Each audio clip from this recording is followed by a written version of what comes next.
How's everyone doing? That was a great answer for the last session on Thursday. But I'd like to point out that it is Tuesday. We'll try that again. How's everyone doing? That's like a Wednesday, okay? We're going to get there. We're going to get there. I'm feeling good about it. Welcome to the last session on day 2 of Microsoft Ignite, a strategic and pragmatic conversation on governance. Can you feel the excitement in the air? Totally. Thank you. The check is in the mail. I appreciate that. A strategic and pragmatic conversation on governance. Wow, what the heck does that mean? Anybody know the answer to that one? I think that was no. I think I heard it depends. You must be a consultant, sir. Thank you very much. Well, we're going to get to that. We're going to talk all about that. We're going to talk about it for the next 75 minutes or 73 minutes and 40 seconds, as this nice little, very subtle clock tells me. My name is Eric Riz. I'm the founder and CEO of Empty Cubicle.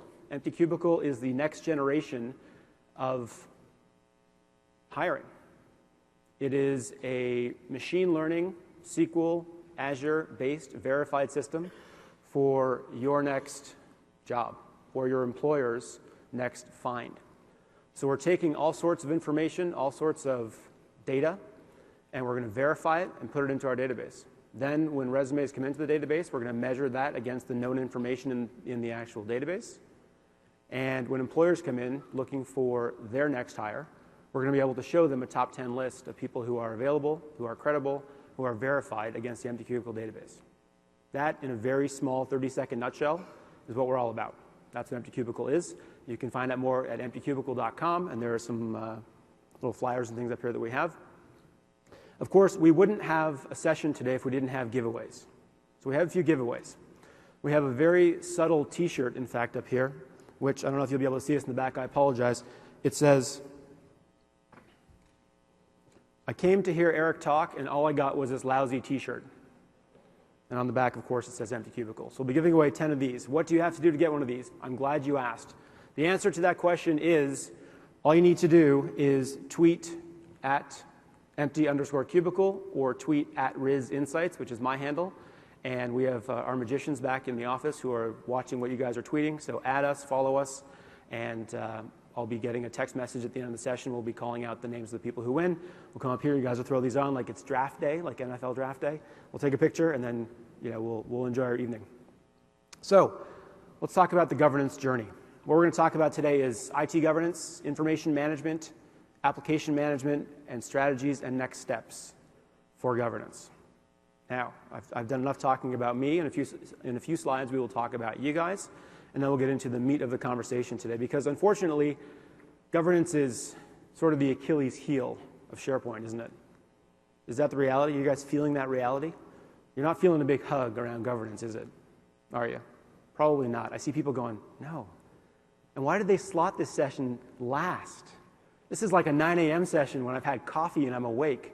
Now they fill us full of ice cream and they send us out into the world, and here we are. Well, why you're here is about the governance expectation. And if you haven't seen this slide once in every session you've been in thus far in the show, then you haven't seen it once. But the governance expectation is, frankly, that everything that's out there in SharePoint, around SharePoint, in O365, is governed, right? We all expect this nice, pretty governance picture. But the reality is we don't have it. Let me ask you a really difficult question, possibly the most difficult question to answer over the course of this week. How do you guys know where to park when you pull your car into a parking lot? We're all friends here now, guys. You got to yell at me. Okay, lines, very good. The lines are there, of course. Yellow lines, white lines. You pull in. What happens when your tire on the left side touches that line on the left side of your spot? Bangs your car door? Nothing would be the accurate answer. But of course, if you do that, you get concerned, right? You get all worried. Oh, the person beside me is they're going to ding me, they're going to hit me, something's going to happen. So you back out and you pull back in and you get in there straight, right? That's how we know where to park when we get into a parking lot. We know where that is. We understand where it is we're going with that. Now, let's take that example and put it into SharePoint. How do you know where your documents should go? I don't know, right? Stuff's everywhere. How do you know how to communicate a message? Should I send a document? Should I upload a document? Should I send a message, a text message, a Twitter message, a Yammer message? I was walking through the show floor before, and someone walked by me and said to the person that he was with, he said, "Hey, what's Yammer?" Okay, sir, that's all right. Just sit down right here. Tell us all your problems. It's all good. But the expectation is that we have a governed world when it comes to SharePoint. And unfortunately, out of the box, SharePoint does not give us phenomenal governance, does it? Not exactly. And that's why you guys are all here today, to get some clarity around that and to get that strategic oomph, that focus that we need around governance for SharePoint. Now, I've talked a bit about me, what we're here to talk about today. Let's talk a bit about who is in the audience. So, organizational size. How many of you are representing an organization that I would consider to be small? We'll say 1 to 500. Hands up. Very good. Hands down. Medium. 500 to 5,000. And large. Large enterprises? Wow. Excellent. Very good. Now the really fun questions start. Let's figure out what you're using. How many of you are on SharePoint 2007? Don't expect me to follow the slides. I don't really do that. Okay. Very good. How many of you are on 2010? 2013? Cloud? On-prem? Who wants like a third or fourth arm or leg? Right? We're doing everything and nothing all at the same time. Where's my person still in 2003? Thank you, sir. Very good. So what does that tell you? That tells you that there are 4, or really 6, if you look at it, the way I look at it, 6 different iterations of SharePoint that are out there. Wow. How am I supposed to know where to go, what to use, where to find something, how to govern something? And that's the pain that's out there today. Let me ask you a different question.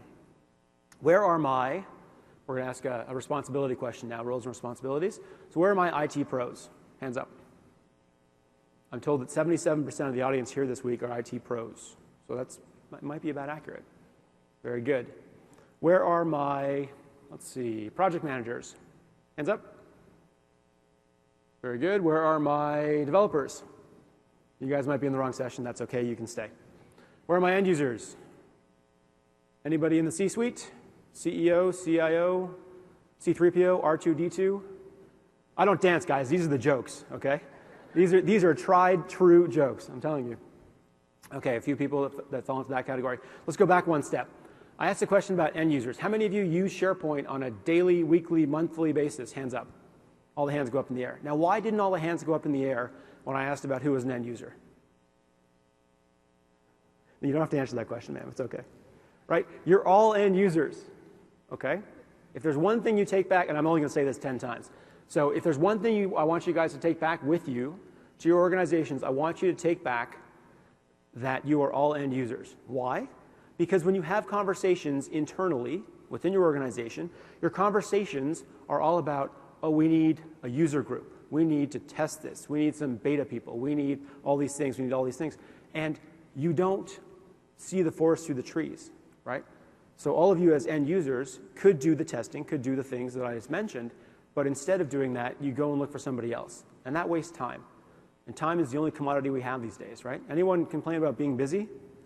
We're all busy being busy, right? No, I don't have time for this. I don't have time for that. We're all on planes and here and there and can't do it, too busy. But we all make time. Let's go through the evolution of SharePoint. The evolution of SharePoint looks something like this. We just talked about all the fun and exciting things about it. In 2003, it was all about portals. In 2007, it was all about Portals Plus. In 2010, it was the next gen, more Office-driven. And then in 2013, it got to the large tower, and it got to this experiences and management and extensibility of SharePoint. Right? It got bigger. It got better. We started doing a lot more things around SharePoint. And now, if you go out to the trade show floor, and you see the SharePoint booth. Have you guys seen the SharePoint booth? Right, you look at the SharePoint booth, it's under the Office 365 banner, isn't it? Right, bit of foreshadowing there. That's what it looks like today. And with 2016, we'll get there in a few seconds. In 2016, things are going to change once again. That means that suddenly we'll have 5 different versions of SharePoint out in the world. That's a lot of stuff to worry about. It's a lot of migrations, it's a lot of planning, it's a lot of strategy. When we talk about the evolution with the cloud, we look at what we currently knew. I suppose we can't currently know, but we previously knew as Link, Exchange, SharePoint Server, the experiences, the extensibility, the management layers that I was just talking about. And then we go up into O365. There you have the same levels, the same experiences, the same extensibility, the same management, but all those applications are pushed up there, right? So the game changes once again. What we need here is strategy. And strategy is a very stressful thing. How many of you have a strategy in place currently within your organizations? Man, this is not a joke. I will tell jokes. This is not one of them. How many of you want to fess up to having a strategy right now? Anybody? Okay, I'll ask you a different question. How many of you have a governance plan in place within your organizations? This is always an interesting question because everyone goes like this. Right? He's going to pick me. He's going to say something. I don't know. Maybe we do. Maybe it's not so great. We're going to talk a lot about governance plans today. Now, strategies, by definition, are very stressful. Can we all agree to that? Do we all agree with that? It's a very stressful thing. I'll tell you a story about stress. I was in London, England 2 weeks ago, and I was walking through a supermarket, grocery store. And I saw this woman with her child in the stroller, and the child was freaking out, right? Crying and screaming and all excited and the rest of the thing. And the mother is being so gentle to this child. She's saying, "Don't worry, Jennifer. We'll be home soon, Jennifer. Don't worry, Jennifer. It'll all be fine, Jennifer." And I couldn't help myself. I went over to her and I said, "Ma'am, I have to tell you, I love how you're dealing with your child." And she said, No, you don't get it. I'm Jennifer." I'll be here all week, guys. Don't forget to tip your waiters. Stress is the reality, right? We all know that stress is going to happen. Stress happens everywhere. And strategically, well, let's say it the other way. Stress is a very strategic thing, and strategy is a very stressful thing. Because when you hear strategy, you think long-term. Now, as a business owner, my concern about my organization is that my best employee is 2 weeks away from leaving the organization. That's my stress. So if you're working on your strategy and you have to look, I was going to say delve, but that has a different context now, and you have to look 2 years into the future, 5 years into the future, 10 years into the future, that becomes difficult. That becomes a very difficult thing to try to go through. And as you look at the strategies today around SharePoint, around governance, you have all sorts of things happening. The IT landscape has changed. There's new business opportunities. You're dealing with cloud. You're dealing with mobile. You're dealing with app stores. There was a statement yesterday. I want to make sure I get it right. There was a statement yesterday, and I want to see how many of you resonate with this, all around mobile, where in the keynote, I think it was Satya that said, "It's not the device that's mobile, it's you." Right? Leave your phone on the desk and see if it goes with you when you leave the room. Right? That makes a lot of sense to me. But the demands today, and we'll talk a lot about mobile as we go through this, the demands today around mobile are very extensive. Right? We expect to have everything available to us at all times on all devices. You know what impresses me these days? What impresses me these days is not when I walk into a hotel, which I do quite frequently, and they say, "Do you need Wi-Fi?" is when they say, "How many devices will you be connecting to the Wi-Fi network?" Because they recognize the influx and the flow that they're going to be dealt with and try to handle on that particular day. So as we look to the landscape, there's all sorts of things that are happening here, right? We have 2007, we have 2013, we have 2003 over there. It's a little bit of a curvy one. And we have 2010 way up front. We have apps, we have hybrid, we have cloud. It's so simple, right? What could possibly go wrong here in a governance context? What could possibly change? Oh, that's going to change. Now, if you want to hear more about 2016, Bill Bear is doing an IT, what's new in the IT Pro world for SharePoint 2016 at 9 a.m. So catch that one. I don't talk about 2016 much in this conversation. But even though 2016 is coming out, there's still a lot of things happening on the back end, right? So if you look at the past year, you look at what's happened over the past year, in 2014 specifically,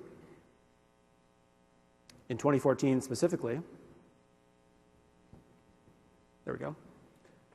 These are some of the changes that came out around SharePoint just in 2014. That's a ton of things to try to consider. And that's even more to try to deal with, to try to make provisions for in your governance plan, in your governance conversation. right? Super tricky, incredibly tricky. And that's why it all comes down and back to strategy. And the strategic conversation here around SharePoint is, how should we create it? What should we do? What changes should we make? How do I get my team to listen to the governance recommendations that we have made? How do I do all these things? Right? That's what's important to me. We know that today teams are super overwhelmed. This is an old stat, but it still rings true with probably more. 61% of time is spent coordinating collaboration. What does that mean? You're going to coordinate collaboration. I have no idea what that means.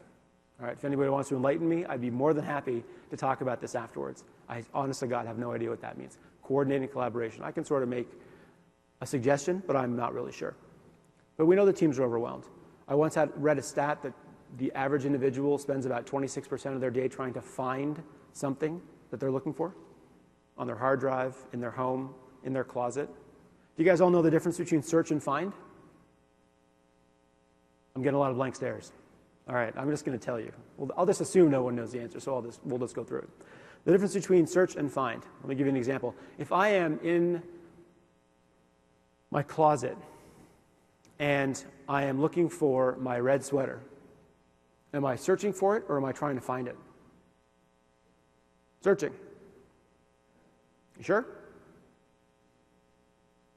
I would look at it the other way. I see people shaking their heads. I won't say who that was in the front. It was actually me throwing my voice just to protect the innocent. I would say that I'm trying to find it, right? Because I'm searching for it. Let's say I go up to the interweb and I Google something with Bing, all right? The query that you can laugh, guys. It's okay, all right? We're all friends here now. And I go up and I search for something. The query that I put in is going to come up based on the effectiveness of the information I've put in. So if I search on Eric Riz, MS Ignite, 2015, and I spell everything wrong, I'm probably going to get turned in another direction. I won't be able to locate the information I'm looking for. But if I'm trying to find it, I know that it's there, back to the sweater context. So, not that you were wrong, but it just goes the other way. So, we know that teams are overwhelmed. We know that people aren't able to get to the information that they need. We know that as a document management system, SharePoint is wonderful. I have to say that. See, they're recording my audio, but they're not recording my video. So I can make faces, I can do all sorts of things up here. Nobody will ever know. So why didn't Eric get asked back to speak? Anyway, so as we go through this, we just talked about the fact that employees are struggling to find what they need. I said 27%. This is a different stat. 38% of the time is lost duplicating work and searching for information. The duplication of work is a whole different context. Right? So when we're writing our governance plans, when we're writing the reasonings and the stories behind what we're going to do and not do in SharePoint, we want to try to take some of this into consideration in order to get to a better place within our SharePoint world. Now, why are you guys using SharePoint? Good question. How many of you would say that SharePoint was implemented, I don't want to say implemented successfully, but it was introduced to the organization in a successful way, which means that somebody came out and said, one woman's in the back, yes, I know what he's going to say. We had that. Excellent. Which means that somebody came out on day one and said, we're going to implement this thing. And we're not going to call it SharePoint. We're going to call it WebNet something or other, something that works our corporate name into the new name of our document management system, our portal. And they came out and told you that first. So if you are sitting there thinking, yes, our organization did that, I would put it back to you and say, did they tell you on day one, or did they tell you 6 months prior to day one? Did they come to you to get requirements, or did they just push it out into your hands and expect you to use it? Did they give you training? Did they create an adoption plan? Did they create a governance plan? Did they do all of these things in order to assist you on your journey? And we'll talk about the SharePoint journey in a couple of slides. But as we go through this slide, and why are you using SharePoint, my guess is that one or more of these examples, one or more of these statements, was why your organization started to use SharePoint. It could have been enterprise collaboration and workflow. It could have been trying to transcend how work gets done internally. It could have been assuring your technology roadmap. It could be anything. But the reason why you are currently using SharePoint can be different to why it was implemented and what the goals were and why it was implemented X number of years ago. How many of you are still mid-implementation? I'm very frightened to ask this question. Just a few. That's good. Oh, suddenly a few more hands go up. Okay, he's going to turn away now. I'll put my hand up now so he doesn't call me. But these are the reasons, right? These are the cores. This is the foundation that you want to nail internally. You want to know exactly what it is that's going on and how you're going to overcome it. Because when you get into the challenge of governance, and there are many, there's resources, there's scope, there's time. And finally, there is money. Of course, everyone loves that one, right? We all love the money conversation. And when you go through this conversation around the challenge of governance, there can be all sorts of constructs. There can be all sorts of conflicts. There can be all sorts of reasons why governance is a challenge for you. We don't know where our information is. We don't have the right people to help us get the information out of SharePoint.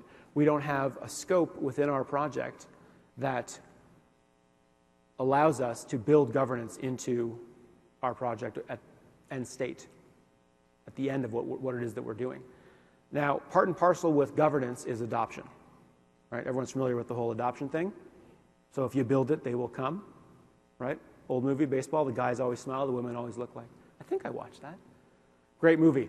If you build it, they will come. Not the case, unfortunately, with SharePoint. Instead, it's if you build it, we will proliferate badness into the organization and stop using it. Right? Things will go down and become very aggravating for you. And that's not what we want. Of course, there's all sorts of considerations here.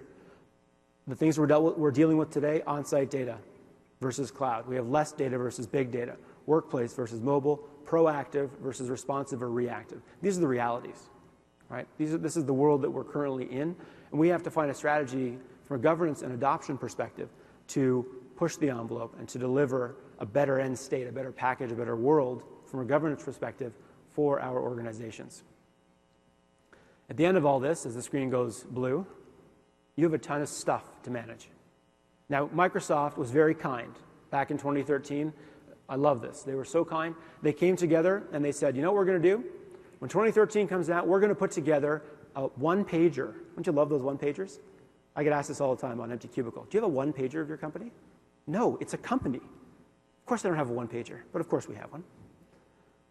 They came out with a governance plan that you can hand to somebody and say, here you go. This is how you govern SharePoint. How many of you are familiar with this guy? Isn't it beautiful? I see hands going up. I can see you guys sweating from here. How many of you have used this before? Oh, just a few want to admit to it now, but a few minutes ago, about 5 times that number put up their hands. This was how Microsoft introduced governance for 2013. And you may notice some very familiar terms there. It talks about IT governance, information management, application management, the stuff we're going to get into in the latter half of the session today. Very good. But what it doesn't do is give you any type of construct. It doesn't give you any type of foundation. It doesn't give you any type of, this is the line. Stand behind it, and when the light turns green, go. It doesn't give you any of that. And in my experience as a consultant, I've been consulting around SharePoint for more years than I care to admit. But it starts with a 1, and then there's another number after it, so you can figure that out for yourselves. In all the years I've been doing this, I've never seen anybody able to articulate to me what their governance journey is. And I ask that question, what is your SharePoint journey? What is your governance journey? And I get a look of, well, that's what you're here for, right? We don't have one, so you're going to give us one, right? And I can't give you the journey. Right? I can give you suggestions. I can give you strategies. I can give you best practices. I cannot say, here you go, this is a document, and this is how you're going to get to a governed organization. Unfortunately, too many organizations try to do that. What do? They go online, they go and Google something with Bing, they type in governance plan, they hit search, something comes up, it's a Word file, that everyone's going to think that I created this myself, right? Don't laugh. If you laugh, I know you did it. Right? That's what happens. And the next thing, we have this nice deliverable, and what happens? Boom. It gets pushed on the floor. Yep, good job. Nice work. You're right. We should do that. Boom, on the floor, on the shelf. Go up to it in a couple years. Wonderful. Blow the dust right off of it. No one follows it. Very sad. So instead, what we're going to do, and I don't want anybody to get offended here, so I'm going to tell you what's going to happen. We're going to get rid of this. We're going to get rid of the magical 2013 governance one-pager, and we're going to put together a SharePoint journey. Now, don't worry, this is not a workshop. This is a seminar, a session, and I've done the work for you already. You don't have to do anything. Just sit there and relax. So what we're going to do is we're just going to make a little paper airplane here, and then we're going to sort of give it one of those. There we go. Perfect. So this is something that's available online. There's a resource slide at the end, which is going to show you where to get all this fun and exciting stuff. This is up on my blog at ericriz.com. And this is the SharePoint journey. I spent about 1.5 years creating this, not the slide, for those of you that are getting wise on me, but 1.5 years creating the content and everything behind this slide. And it's been a core component of every session I've delivered for the past 1.5 years, and it's always gotten great feedback around strategy and around governance and around next steps. So it starts off with this thing we call executive buy-in. So earlier when I talked about who was in the room and I had some hands going up around who was in the C-suite, you are the folks that are in that first pillar. That first pillar is all about executive buy-in. It's all about business alignment. It's all about getting the strategic commitment we need, having the conversations at the right level to get the people involved, to key you into the roadmap, to talk about alignment, to use all those pretty adjectives that mean we're doing something great. That's what we want to get to. That's the goal. Now, I should caveat this, and I should say that it doesn't have to be an executive who does this. You all know, we say that a lot in Toronto, you all know that, you still here? Okay. Boy, a lot of heads went up there, I got that, okay. So you guys all know who the right person is to have these conversations with. It may not be somebody with a C title, and that's okay. It can be your VP, your director, your manager, your dog, your cat, your bird, it doesn't matter, but you need to have these conversations in order to get on the right path, to get that foundation, to build that first pillar in place. And once you've had those conversations, you understand the alignment, you have the roadmap, you've connected with the person who can stand up in front of the room and say, yes, I am behind this. It doesn't have to be the one who writes the check, but yes, I am behind this. That's the person that we want on our side. From there we go to portal adoption. Seems simple, doesn't it? I'm going to show you some statistics very soon on adoption, and you'll probably be shocked by what you see. Portal adoption is all about internal communication and about knowledge management. So I won't say that you did this incorrectly if you did it this way, but if you deployed SharePoint and which is an enterprise application, we all understand an enterprise application, right? A large tool set from which you build is an enterprise application. I see people nodding, very good. Not nodding off, but nodding up and down. I appreciate that. So enterprise-wide portal adoption means that you have deployed everything standardized across the organization, which means and I used to suggest this, which means if you went out to your particular department and you said, hey, we're going to have a contest. You guys all have a page. I want you to bastardize the page, and whoever does it best will win. How many of you did that? I did that many times, right? I don't have enough arms and legs to show you how many times I did that. If you went out and did that, unfortunately, you didn't do yourself much of a favor. You did your organization a disservice. You went out and created a number of silos, and what attaches itself to silos? Not governance. Documents. Something else that ends with the letter S. When you have stray documents and stray orphan sites that have never been touched, they can go on the shelf with the governance plan that gets blown off. So when I talk about enterprise-wide portal adoption, I'm talking about getting the functionality into the hands of the individuals who are going to use it in a standardized way. That means that sales can talk to marketing, marketing can talk to IT, IT can talk to the business can talk back to sales, not like that, but like that, right? Everyone understands the same thing. It means when they go to find a document, notice I say find, not search, when they go to find a document because they know where that document is, they know when they go to that page, they can click, it opens, and there's a document. Right? There's no, oh my God, look at this site. I have no idea where anything is.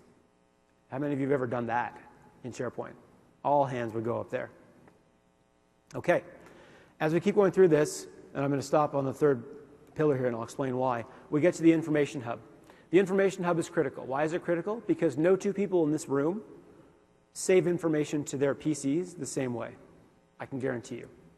Right? When you go to your C drive, your My Documents, your pictures, your photos, your whatevers, you save information the way it makes sense in your brain. And that's good. That's great.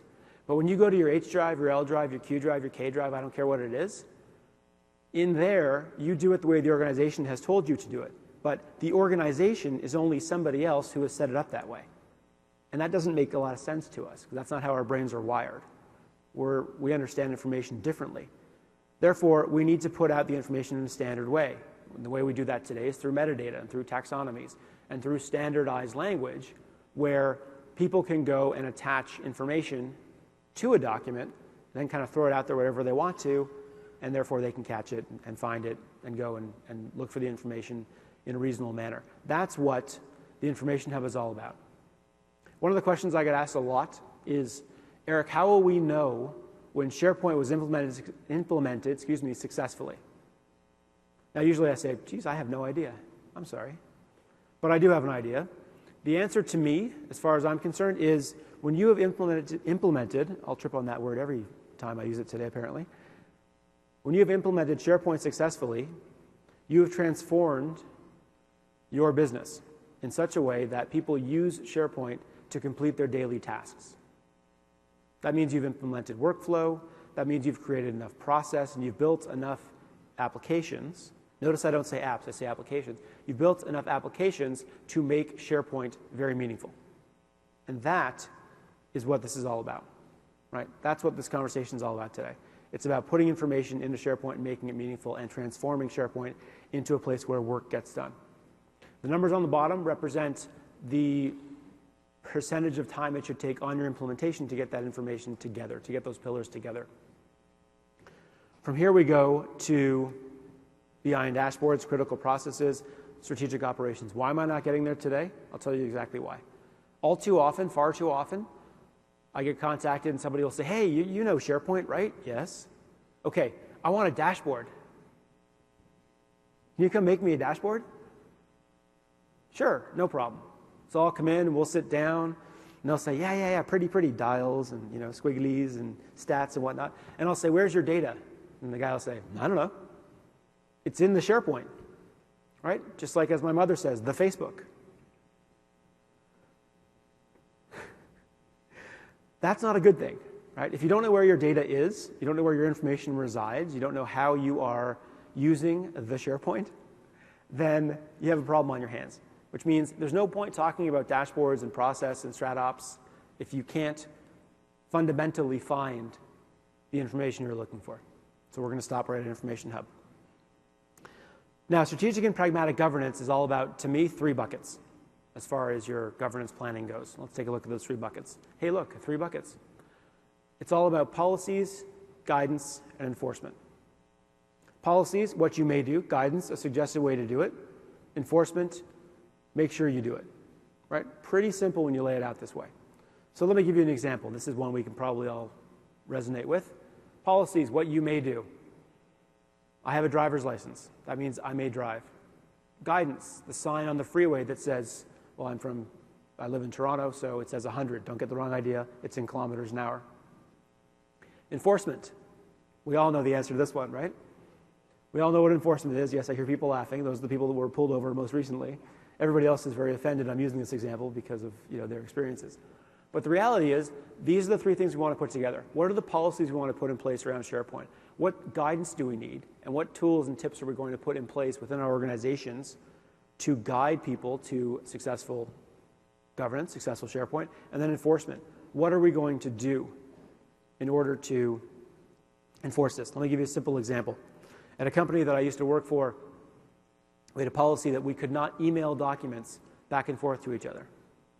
The only way you could share documents, unless there was a really specific reason to do it, the only way you could share documents was by sending a link to the file to SharePoint. Large company, and therefore every time you email a document from someone to someone else, you now have not only 2 versions, but you have one that's stale, one that's new, and you end up with all sorts of collaboration issues. We don't want that. So instead, we have this policy in place where you cannot email a document back and forth. Cool, that works. Now, how do you guide that? Well, you guide it in a similar way to what I just said. This is why we're doing it. This is why it's important to us. This is why it matters. And it's critical that you do it this way. So we provided that information. We sent a very nice email out, which said, this is what we're doing. This is why. Please don't do this. How do you enforce it?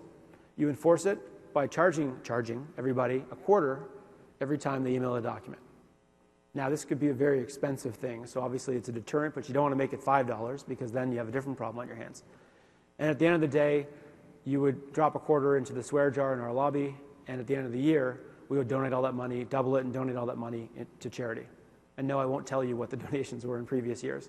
But that gives you a good example of a very simple policy you can put in place, a way to guide that information into the hands of your users, and the enforcement conversation around why does it matter to me, what's it going to cost me, is it a good thing or a bad thing? Next question for you guys.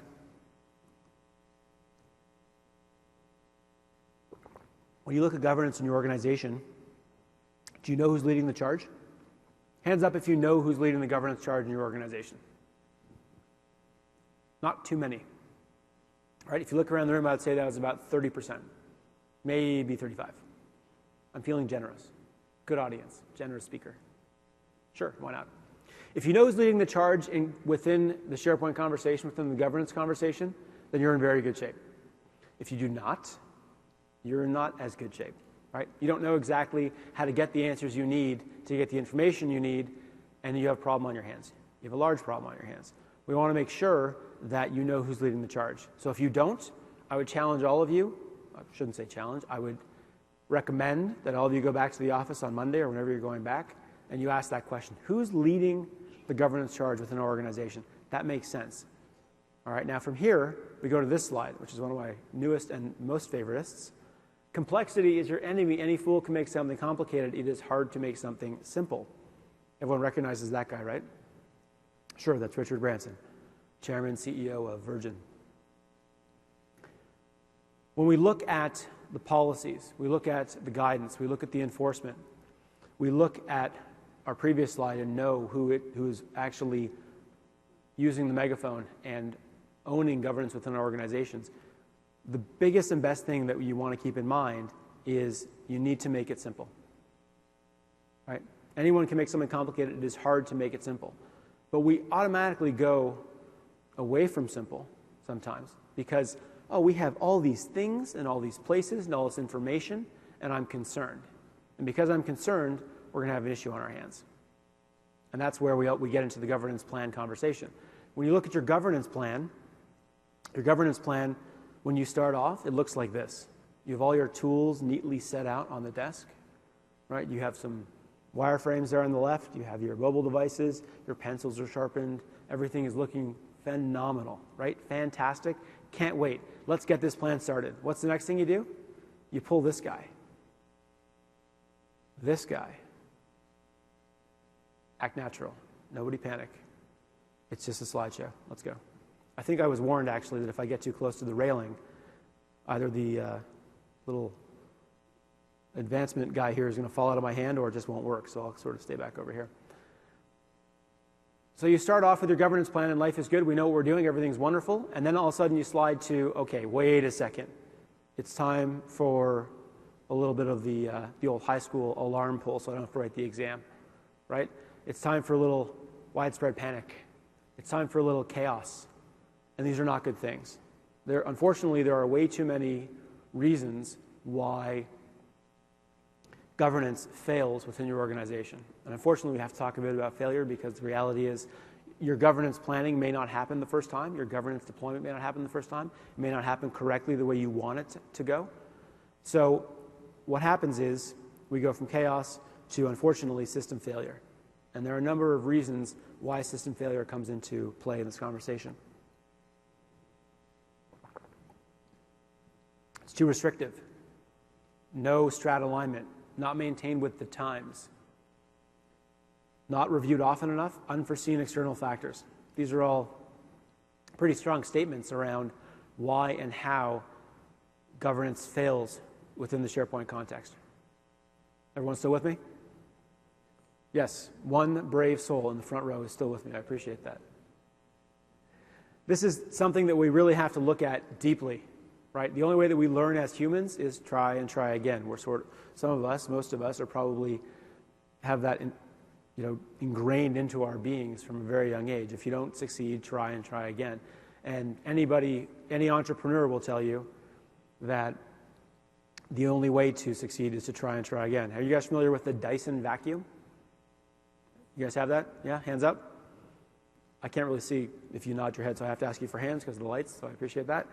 So the Dyson vacuum, I believe, was the 287th try that he had to put together his vacuum, right? He tried it over 250 times and finally got it right. Now, I'm not suggesting you should go back and look at your governance plan and say, this is version 4, okay? That guy said there were 287, so like we have, a huge area to play with here. No, I'm suggesting that you need to learn from your mistakes.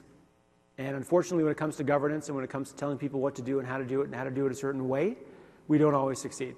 Not much we can do about that. The reality is we need to learn from our mistakes. We need to learn from the issues at hand and what has happened in the past to not make us stronger, better, faster than we wanted. And we want to look at these types of things and evaluate them within our organizations in order to push to a larger solution, right? Use these things not as deterrents, but turn them around into positives within your strategy. Now, when we talk about SharePoint and we talk about the governance conversation, we have to talk about business goals, because you can't have governance without goals. You have to know how you want to use something. You have to know how it's going to be deployed, how it's going to be consumed by the organization before you go up and try to use it. So we need to have goals that are set. So when I talk about goals, I'm going to ask this question. How many of you have business goals and have created SharePoint around your business goals, deployed it around your business goals, and actually created and measured and aligned it to your IT strategy? Now, you don't have to answer that, but I'll ask the question a different way. If you're thinking, yes, we have that in place, we have that alignment, we have those documents in place, we have the executive buy-in in place, we're in a very good position to succeed with SharePoint, I would ask you the question, did you tell anybody? Ma'am, please identify yourself immediately. Tell us the organization you work for, your name. We want to tell everybody that you laughed out loud. There are hundreds of people in this room. You're the only person to laugh out loud at that line. Very interesting. Not at all telling. She'll be telling her friends that for years, I'm sure. Kind of reminds me of last year when I was in a room very similar size, giving a very similar talk, and as I was just getting rolling about 10 minutes into the conversation, one of the room monitor people, the people in the purple shirts, Microsoft shirts, that was trying to seat people at the front and whatnot, came through and she knocked over one of the boom mics, the stand mics that was here. And of course, when you knock over a live microphone, it sounds sort of like a gunshot. So everyone stopped and I stopped and she turned bright red. That was a very similar interaction we just had there. That was very special. So if you didn't tell anyone, you have a different set of problems on your hands. Okay? Please come talk to me later because I'd love to hear more about that. If you didn't tell anybody, you have a different set of problems on your hands. You need to talk about these things. I mean, I know, it's crazy. We're delivering and implementing a collaboration system that's supposed to improve the interactions between individuals, but somehow we manage to maintain silos within our organization. Doesn't that sound ridiculous to anybody? I don't know. It doesn't sound right to me. Now, as we keep going, we're going to talk a bit about the green light to your governance plan. And I'm about to solve all of your governance plan problems. The good news is there are 15 ways to look at your governance plan in the next slide. The bad news is I can't sit here long enough for you guys to scratch it all down. But I can wait here long enough for you guys to take pictures and whatnot. So please do so. So if you don't have a governance plan in place currently, I want you to look at this and take some of this down. These are the 15 ways that you can break down your governance plan. We have all sorts of things. So we have social, we have cloud, we have mobile, we have hybrid, we have content, we have internet, we have web publishing. It's all good and wonderful, right? These are the ways, these are your headings, if you will, for how we can look at our SharePoint governance plan. Excuse me while I grab a drink. These are all great things, okay? But I want to go back to something I was saying off the top. What we really need here is a team to deliver this stuff. If any of you are sitting there and you're a team of one, you're the governance guy or gal, you may have a different problem on your hands. So I don't want you to think, ooh, I'm going to go and because people do this, I've seen it before, I'm going to open up the document that we currently have, I'm going to write down these 15 things that Eric talked about on that blue slide that I remember, and then we're going to make a statement, and it looks like we covered everything in our SharePoint implementation. Looks like we covered it all. Here we go. Let's go govern it. No. This is a trampoline, okay? Take the information, jump down, jump as high as you can, fill it all out. Get everything, cover everything. I'm going to challenge you guys to cover everything. That's what we want here. It is not just to take this back with you and hand it back to somebody. No. Now, when we look at the product differences between previous versions of SharePoint, we have a very different conversation on our hands. In 2010, we were worried about different things than what we're worried about now in 2013. In 2010, it was about the farm, custom things, information management, security. Now, those things are all still out there. But now we look at hybrid cloud, we look at mobile, we look at social, we look at apps. And as we go into the latter half of the conversation today, we're going to talk a lot about what I would call the right side of that equation, right? The 2013 things. And from what I understand, the 2016 conversation is not much different than 2013. There will be a lot more. You'll be able to do a lot more in 2016. You'll be able to connect to a lot more. You'll be able to do it stronger, better, faster than you could in 2010 or in 2013. But the basics, the foundation, the pillars, the premise will largely be the same. So if you are concerned about 2016, when it's going to come out, whether or not you'll be able to use it, perhaps you're considering or looking or thinking about pausing some of the components of your implementation or what you're currently doing with SharePoint, I would encourage you not to do that. And there's an article that I wrote out. I see people nodding. There's an article that I wrote which went up, I believe, last week on itunity.com. It talks all about what you should and what you should not do to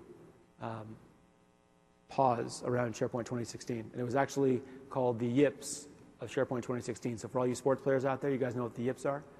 The people that take a golf swing like this. And the ball goes. That's not really the way you want to do it. Charles Barkley is a great example of what the yips are. And I don't want you guys to do that, right? I want you to swing right through. Yes, I'm a golfer. I want you guys to swing right through your SharePoint implementation. That's the idea here. So as we get into the three main components of the conversation today, this is when you want to start scratching the stuff down. But instead, we're going to make the slides available for you afterwards. Everything that I'm saying today will be up on Channel 9 in 24 hours, I understand. So by, let's say, 9 a.m. Thursday, you'll be able to go up. You'll be able to listen to this conversation again. You'll be able to see the slides. And I believe you'll be able to download the slides as well. My esteemed colleague in the front row here has advised me that for those of you that are using the second screen experience with Yammer, the slides are up on Yammer. And she'll be here later to explain how to do that. Right, Kim? Sure, why not? Thank you.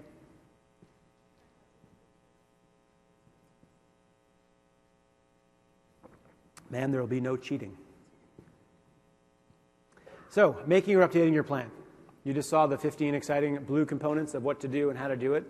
And what's going on. Well, let's talk a bit deeper. Security is one of the biggest concerns with SharePoint. How do we lock our information down? How do we secure it? How do we make sure that information gets into the hands of the people that need to see it and out of the hands for the people that do not need to see it or should not see it? And that's a huge concern. So we always want to make sure in the governance conversation that security is well represented. And you're going to have to meet across your organization to get a plan in place that makes sense for your organization. Hybrid, huge conversation, and it's coming up in the next slide, all about what to do, when to do it, and where you should put your information around a hybrid cloud type of environment. Supporting IT services and corporate data. Where do apps store your information? It's one of my favorite questions to ask somebody, to ask an organization. Where is your information currently being stored? Far too many people have an app in place which is doing something which they believe is very important and very successful and very critical to their business. And in reality, the information that they're actually shoveling through that app is out somewhere else. And that's a big problem. We don't want that. That is a huge issue. So when you talk about hybrid, you have private, you have public. Of course, this is a sliding scale of cost. So it all depends on what you want to do and how much you want to spend if you're looking at hybrid. And there are all sorts of considerations to put in place here. We obviously want to keep sensitive data on-prem. So if you are a bank, an insurance company, I had a meeting with an insurance company earlier today, and they were talking all about their data and the importance of their data and the fact that they can never look at a true cloud solution. Well, shouldn't say never, but they will not in the near future be looking at a cloud solution. It's just not in the game for them. Right? They're looking at something, obviously, which is on-prem because of the sensitivity of the data that they have, and they have to respect that. That's what their clients expect, that's what their clients demand, and that's what they're going to do. Rich custom applications. If you have spent a ton of time and effort creating a rich custom app, which you can't move into the cloud, obviously you're going to be looking to a hybrid solution to try and leverage the work that's been done. And then external collaboration. Another conversation for hybrid. If you are concerned about people externally coming into your system, or if you're concerned about your people coming in externally into SharePoint in order to get information that they deem critical to getting their job done, you want to look at a hybrid situation, and you want to make sure you've cleaned and sensitized the information coming and going so that you don't have breaches and other sorts of issues and problems on your hands. On the flip side of things, we have what to change. We do have what to change. See, there it is. So things like SLAs with other business partners and other business units within your organizations. Things like policies, guidance, and enforcement within the public cloud conversation. So when we talk about cloud, what are we worried about? Typically, we're worried about accessibility online. What happens if I go and I try to do something online and it's not there? Nobody answers. That's a big problem for us. That's a critical issue for us. That's not good. And we need to have policies in place to make sure people know how to go to find the information they need, where to go if they can't find the information they need, and then we need guidance and enforcement around that as well. We talked a bit about SLAs. We'll talk about them a little bit more. Dependability, access issues to the cloud, I just mentioned that. Considerations for hybrid and associated licenses, another issue that we need to take a look at from an IT Gov perspective. Do we have what we need in order to put ourselves into the cloud? There's a lot more to look at, to be concerned with, than just, hey, look, we can use the cloud. We don't have to put everything in our on-prem solution. We can happily put our stuff up into the cloud, right? We have different overhead, life is much better, and that's just not the case, unfortunately, when it comes to the hybrid conversation. From here we go to information management. There we go. See that? I practiced that all night. I got it just right on the timing. Perfect. From an info management perspective, we have the following. We have architecture, policies, and standards to be concerned with. We have content that's currently out there. So if you have a ton of information that is not in documents, but more so in the pages of SharePoint, then you have content that you need to consider when you move into any other type of environment, whether it's internal, external, or otherwise, whether it's hybrid or on-prem or otherwise. You need to worry about that information from an info management perspective. So if you have concerns from a governance perspective around that information, around that data, you want to make sure that you have considered that, had those conversations across the organization to ensure that in the end state, you have what you need within your SharePoint environment. Then we have social, and then we have mobile. So I talked earlier about mobile. I talked about the whole information management conversation around mobile. Everyone wants all their data on their device, right? And there have been massive strides made of late with people who have done a phenomenal job with Microsoft, for example, putting all their apps out into the iOS store, right? You heard yesterday that Microsoft apps are now available on every device that's out there, no matter what you have. And if you aren't using them, that's okay, right? I won't ask a show of hands of who is and who is not, but if you aren't using them, you are missing out on something. I personally have an iPhone. I used to have a Windows phone. It died a very sad, terrible death, which I'm happy to share with you later. And I moved up to the iPhone, and I got the 6. Why? Because they finally had all the apps I use, out in their app store. And it's a great experience if you're using Outlook, if you're using Word, if you're using PowerPoint. I'm reviewing this deck in the taxi on the way to the convention center today. It's awesome.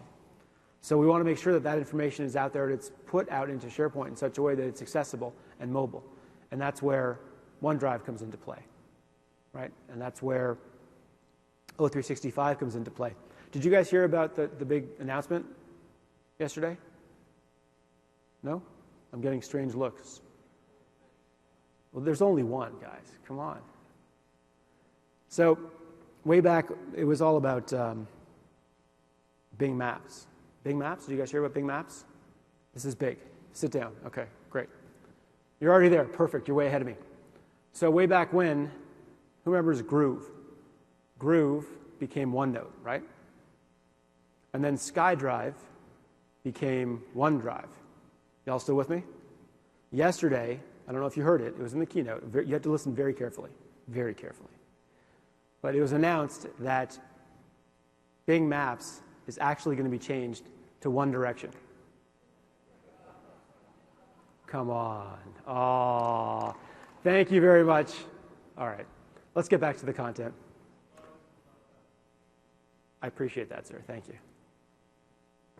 So one of the conversations that I had with a lot of our customers over the past year was around what their demands are, what their needs are.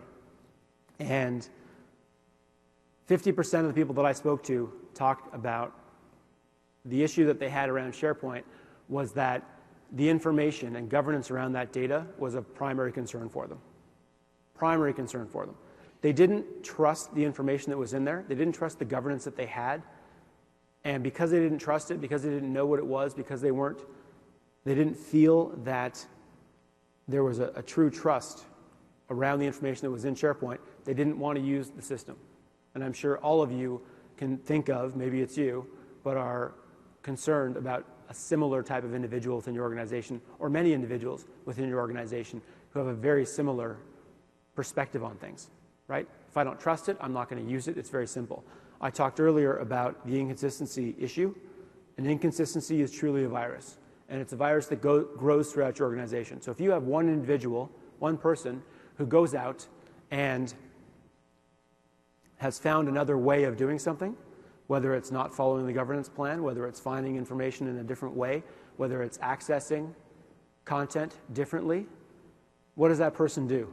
You guys all know, I see a lot of smiles in the front rows here. What does that person do? They tell everybody.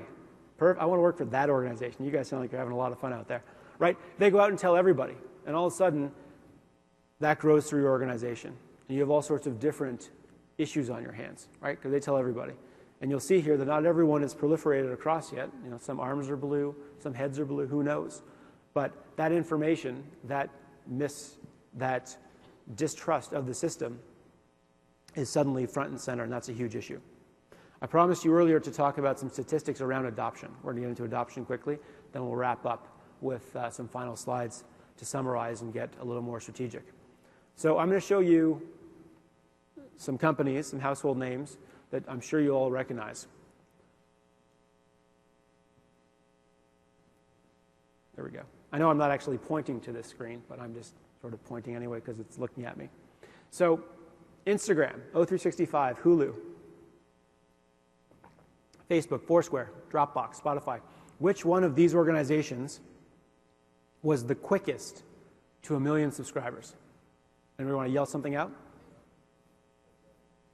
I hear a lot of Facebooks. I hear a lot of Instagrams.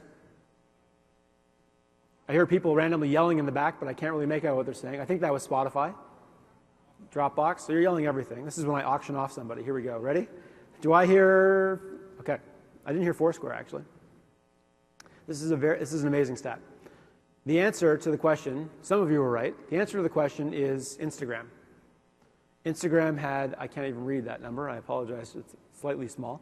Instagram in 2.5 months reached 1 million subscribers. That's pretty amazing. Now, why am I showing this slide? It has nothing to do with SharePoint, except for the O365 logo. I'm showing this slide because there's something very obvious on this pyramid, right? On this ladder that we're looking at. It's the fact that Foursquare and Facebook set the foundation for the world, really, right? 10 years ago, if you had talked about some app you can download on your phone, which is going to show you pictures of your friend's cat or dog or kids or both or all, you would have said, why do I need that, right? It wouldn't have had nearly the success that it did when it came out, however many years ago now, had Facebook not set the path for them. Now, why am I showing this? There's a number of reasons. One is that subsequent to this slide being created, about 10 days ago, 2 weeks ago, an app called Periscope came out. You guys familiar with Periscope? If you're familiar with Periscope, you know that it's basically a live video broadcasting app. So I can stand here with my phone, and I can do my session, and everyone can see me around the world. And I can break all the Microsoft copyrights that I signed before doing this presentation, and so on and so forth. Right? So people are primarily younger people, though business people are using it as well. Younger people are using it. This is my Friday night, and these are my friends, and so on and so forth. Right? That's all fun. But they got, and this cracks this by far, they had 1 million subscribers in 10 days. 10 days. Now, let's bring this back into the SharePoint conversation, into the SharePoint context. None of this could have happened if Foursquare and Facebook didn't set the way, the parameters, the precedent within our organizations, within their organizations, within the world. So if we take it back into a SharePoint context, we look at this and we say, you know what? I'm going to focus on our information management strategy. I'm going to focus on those 3 pillars that Eric showed earlier because I recognize that that is the stuff we have to have solid before we move ourselves down the line, before we move forward and look towards governance and all these other things. They all play together. They all play in the same place. And it's critical that you take this to heart and think about what was put in place, when it was put in place, and how these types of systems really evolved over time. And when you go back to your office on Monday, I want you to take this with you and I want you to show this. And I saw a number of you taking pictures of this, which I appreciate. But you take this back and you say, you know, guys, we really need to get this stuff, you know, those core components in place before we move up. All right, don't start by selling them on everything. Don't start by implementing everything. Start small and build. And that's what these organizations did. At the end of the day, it's about governing the content and information that users store in your systems. We have to respect that. We talked a little bit about mobile today, and we'll talk a little bit more about it now. The state of mobile today, 1.2 billion mobile users today. That is, by 2018, will be 5 billion, right? That's massive. It's far and beyond faster than even the rate of adoption of the web in the early 2000s. There's all sorts of conversation happening around mobile, right? If it's not mobile, it's not happening. And we need to be able to respect that. So when you go back to your organizations, don't just encourage them to build for mobile. Don't just encourage them to have their information out in a governed way that can be accessed via mobile device on SharePoint. I want you to take the conversation further and say, what can we do to embrace this? Right? It's not just about building for silos. It's about building to strengthen. It's about building the internal workings of our organizations in order to deliver at the end of the day. And we've got to consider mobile. It's huge. Of course, I had to show you the Windows devices, so there they are. I was going to make the car fly off the screen, but I figured, no, that's okay. They don't need that. It's 6 o'clock. Everyone's thinking about what's coming up later on tonight. I understand that. I appreciate you guys hanging out for the rest of the talk today. So as I wrap up in the next 12 and a half minutes, we want to talk a bit about best practices. So in order to get your best practices in place within your governance plan, within your organizations, we need to know what our initial principles and goals are. We talked about this off the top when I asked about your business strategy, when I asked about your IT strategy, your long-term alignment, your roadmap, all those good, fun, and exciting things. You need to make sure that those things are in place. We talked a bit about classifying business information. I mentioned very briefly about an education strategy. One of the most important things in governance and adoption is developing an education strategy. That means that everyone knows when they're going to be trained, how they're going to be trained, what they're going to be trained on, and how that's going to be maintained long-term. That's the ongoing plan. So concepts, ideas around this, how about something like we're going to have a brown bag lunch every third Friday of every month where we're going to bring in our resident subject matter expert in SharePoint, and that person is going to sit at the front of the room, and we're going to sit and have an open conversation with that person about what we want to do, what we need to do, what we're going to do, what we aren't doing, the problems that we have. Right? Those are some of the things you can do to encourage and embrace people around your SharePoint strategy. Because if they aren't looking at it, if they aren't giving it that hug, right? If they aren't showing it the support and the respect that it deserves, they don't know when they're going to be educated, they don't know how often, you have different problems on your hands. Everyone wants that. All right?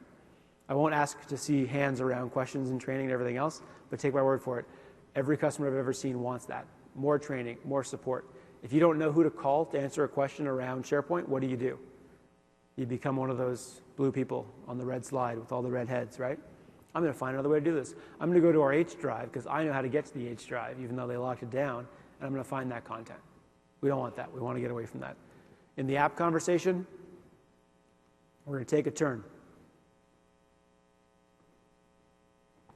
We're taking a turn because I'm not a huge fan of apps. I personally don't find that apps are strategic. I believe that they are not strategic. I believe that apps are band-aids, not solutions. And that's a very dominant statement. I understand that because, I mean, entire organizations are built around apps. I just showed you a slide with all sorts of apps and app companies on it. But the reality is, in a business context, we want to build solutions. We want to build large-scale things, not small-scale things. What it also does is it creates islands, and silos of yesteryear. So for every document you have out there, if somebody takes that home on a laptop that isn't synchronized, and that laptop gets fed a Coke or a coffee or something that is very untoward to the laptop, what happens to that file? Gone, right? Done. Never to be seen again. And that's what we want to try to avoid. I go through a laptop or so, I travel a lot, and somehow they get banged around. I go through a laptop or so every 16 months, give or take, and there's nothing easier than having all my stuff out in Office 365, swapping a laptop in, out, connecting it, and everything comes down. It is super simple, and it's what business is going towards. So the difference between apps and solutions, we've covered that, and then knowing when to buy versus build. Organizations typically have different conversations and constructs around when they should buy, when they should build. Typically, it's a cost consideration. It can also be a resource consideration. But either way, you want to make sure that you know the differentiation between those things. Apps are, in a personal context, more so than a business context, super simple, super easy to buy, right? $1 to $5 will get you an app. But where's that content going?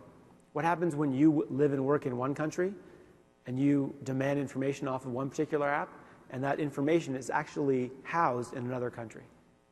You have a very big problem on your hands if you ever need to get at that information at a time when you aren't able to due to country constructs, regulations, different things. I was dealing with a company yesterday on something in particular. It was a public holiday there yesterday. It wasn't here. We don't think that way, right? We're programmed to think within these 50 states, or the 51st state, which of course is Canada, where I live. So we think within that context, and we want to make sure that in the app context, we're not just getting rid of our data. We're not sending our information somewhere where we can't actually access it. App governance, if you are using apps, application governance around the solutions you provide, things to consider. What do you have? What are you building? Who's managing the build? Where's the information? And what security is required? I would even go so far as to encourage you to reach out to that organization that's servicing that app, that's providing that app, and try to have conversations with them to make more of a partnership than a client-product conversation. As we go into policy considerations, a few policy considerations here as we get to some of our last slides. And this is a very generic statement. It touches every different part of your governance plan. It can touch every part of your governance plan. What are you creating? What problem does it solve? How will it be secured? And what data will it provide? What data will it surface? There's a book, if you haven't read it, by an author named Simon Sinek called Start With Why. It's awesome. I recommend it to anybody. It's wonderful. It's a great book, and I'm always reminded when I get to this slide about Simon's book, because it's all about starting with why. Remember when we were all kids, or if you have kids, you've seen this before, and you tell your son or daughter that you're going to the park, and they say, why? And then you have a very sliding downward spiral of the why questions, and they continue for about 6 to 9 months from what I've read. And we don't want that. But in a business context, it's always good to ask why. Why are we doing something? And most of the policies that you are going to create, both for your governance plan and within your governance plan and within your implementation, can all be built around the conversation of why. So in summary, we have 6 minutes or so to go through a number of slides. So I'm going to take us right here. When you look at your organization today, how is governance viewed? This is the question that I want you guys to answer. Is it not understood? Is it as a checklist? Is it a necessary evil? Or is it critical and you have a team in place to support it? My guess is different than my hope. My guess is that you're one of the top 3. My hope is that you're the last one. Sadly, that's probably not the case, but I would encourage all of you to get there, and I believe you can all get there. It's a question of how to get there. It's a question of why do we need to get there. And I think we've covered a lot of that today. As we talk through these types of conversations, one of the things you're likely not going to see when you get back to the office is this when it comes to the governance conversation. We are so enthusiastic about governance, right? Sadly, organizations are not enthusiastic about SharePoint, generally speaking. There was a study, an AIM study, AIIM, Association of Information Management, that came out earlier this year, which I wrote an article about, which is also up on itunity.com. The resources are coming at the end. And it talked about why people were happy, unhappy with their SharePoint implementation. And it was a staggering number that were not as happy as they could be, right? And it's very unfortunate to see that, because look at where we are, right? Now, I can't say this is SharePoint conference, which I used to say. I can say this is Microsoft Ignite. I can say this is the next generation of conference, which is strangely all about collaboration and bringing all sorts of different topics together in one venue, right? Bringing 5 or 6 or 8 conferences down into one. That's a huge undertaking just to do that. And it's all about getting things into one umbrella. But when we look in the governance context, we suddenly slide away from that. So when you take a message back to you, we talked a lot about the 15 ways. We talked about IT management. We talked about information management, app management. What about keeping it super simple, as I encouraged earlier? People, processes, technology, and culture. Those are the 4 paradigms you should be looking at around your governance plan. Those are my encouraging words for today. So if you want to go super simple with this, take these 4, look at the 15 steps I provided earlier, and there's a strong foundation for your governance plan, right? Match those 2 against a SharePoint journey, and you guys are going to kill it. I'm excited to come back next year and hear about the successes that you've had, right? To me, that's phenomenal. That's awesome. And I think you can all get there with those 3 tips, with those 3 tools, with those 3 tactics. Look at the people, look at the process, look at the technology, look at the culture. You cannot put a square peg in a round hole. We all know that. We all learned that probably around the age of 3, 2, depending on when you played with that particular toy. You need to look at what your organization can handle from a threshold perspective. You can't suddenly have rules around everything overnight without some sort of training, without some sort of reason, without some sort of backup to explain why and the rationale behind what it is that you're doing and why you are doing it. Check my time here. Good, 2 minutes. Additional resources. I promised this slide earlier. So we have a few things. We have the AIM study, Connecting and Optimizing SharePoint, Important Strategic Choices. So the first link there, ericris.com/important-choices, that's where the article is, where the study is rather. And then the article that I wrote about it as far as my thoughts go are just underneath that, itunity.com/take a picture, because it's a really long URL.